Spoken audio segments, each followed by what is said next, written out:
अंतर्राष्ट्रीय योग दिवस 21 जून के उपलक्ष्य में मैं एक कविता प्रस्तुत कर रही हूँ। योग से पाए मन की शांति और स्वस्थ तन, योग से पाए मन की शांति और स्वस्थ तन, शरीर को चुस्त दुरुस्त बनाए करके आसन, शरीर को चुस्त दुरुस्त बनाए करके आसन। योग के द्वारा आत्मा का परमात्मा से मिलन, योग के द्वारा आत्मा का परमात्मा से मिलन बना रहता है। इससे सभी अंगों का संतुलन बना रहता है, इससे सभी अंगों का संतुलन। जो भी जीवन में योग को करता है स्वीकार, जो भी जीवन में योग को करता है स्वीकार, तन मन को स्वस्थ बना करे सपने साकार, करे सपने साकार। स्वास्थ्य सेहत के बिना सब कुछ है बेकार, सब कुछ है बेकार। जब जागो तब सवेरा, जब जागो तब सवेरा, समय है कर लो इसे अंगीकार, कर लो इसे अंगीकार। करे आसन अनुलोम विलोम और प्राणायाम, करे आसन अनुलोम विलोम और प्राणायाम। योगासन करने के बाद तनिक करना होता है विश्राम। स्वस्थ रहेगा तन, फिर चाहे कर लो कितने ही काम, फिर चाहे कर लो कितने ही काम। निःशुल्क इनके फायदे देता है सबको व्यायाम। वर्तमान युग में सबसे बड़ा यही है चमत्कार, वर्तमान युग में सबसे बड़ा यही है चमत्कार। संजीवनी बूटी के जैसा तन मन में है असरदार, तन मन में है असरदार। नित्य योग साधना कर, नित्य योग साधना कर, ग्रहण करे शुद्ध आहार। औषधियों की जीवन में फिर नहीं होगी दरकार, औषधियों की जीवन में फिर नहीं होगी दरकार। पूरे विश्व ने योग को एक मत से स्वीकार किया, महानता को इसके महत्व ने और भी बढ़ा दिया। खूबियों को गिना सकता है वही जिसने योगासन किया, खूबियों को गिना सकता है वही जिसने योगासन किया। आत्म शांति उसे मिली जिसने ही योग रस पिया, आत्म शांति उसे मिली जिसने भी योग रस पिया। विश्व योग दिवस की सभी को हार्दिक बधाई एवं शुभकामनाएं। योग की शक्ति और से शरीर और मन को स्वस्थ रख करके जीवन को शांति और आनंद से भरपूर बनाएं।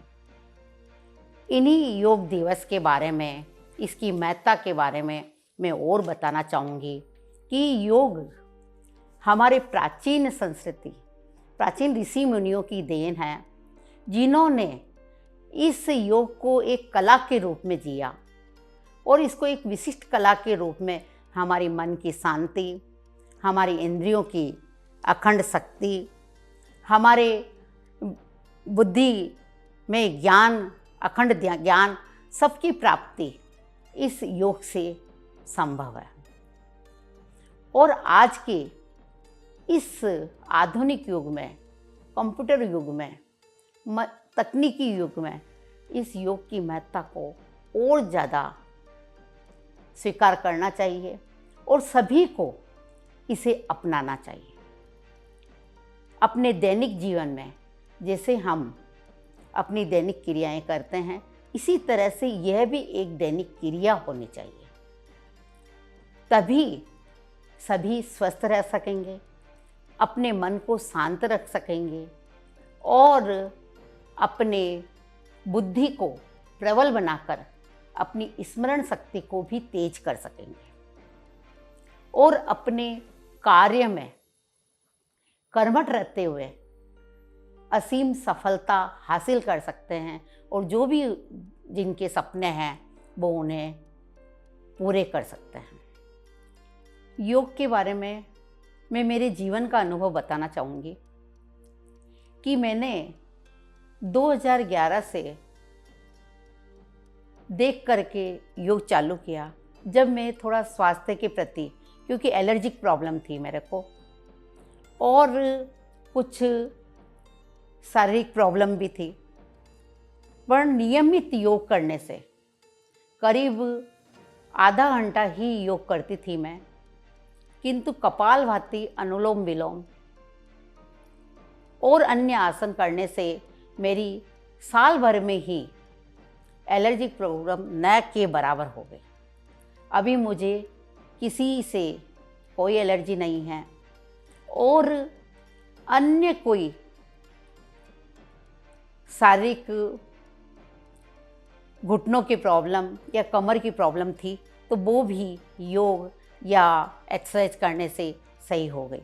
तो मैं इसलिए सभी को करना चाहूँगी, क्योंकि केवल योग करने से चाहे हेल्थ डाउन हो या ना हो, चाहे कमज़ोर व्यक्ति हो, चाहे हेल्थ में अच्छा हो, फिर भी योग करने से उसका स्टेमिना, उसकी स्फूर्ति पूरी बनी रहती है।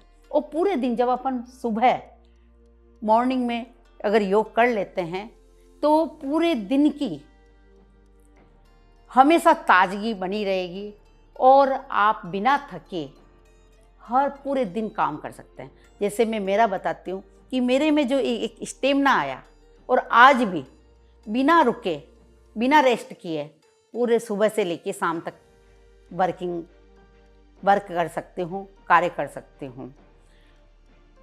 इसलिए मैं सभी को आह्वान करना चाहूँगी, चाहे युवा हो, चाहे बच्चे हो, चाहे बड़े हो, सभी लोग इस योग को अपनाएं। हमेशा समय नहीं है, 15 मिनट ही करें, पर 15 मिनट, आधा घंटा, जो भी समय मिले अपने योग अपनी दिनचर्या में एक अपना करके अपने जीवन को उन्नत बनाएं, अपनी आत्मिक शांति, अपनी स्वस्थ रहने का एक आयाम स्थापित करें और सफलता को हासिल करें। यही आह्वान करती हूँ। सभी को अंतर्राष्ट्रीय योग दिवस की हार्दिक बधाई एवं शुभकामनाएं। सभी योग करें और मैं पुनः सभी को योग दिवस की हार्दिक बधाई देना चाहती हूँ। जय हिंद, जय भारत, धन्यवाद।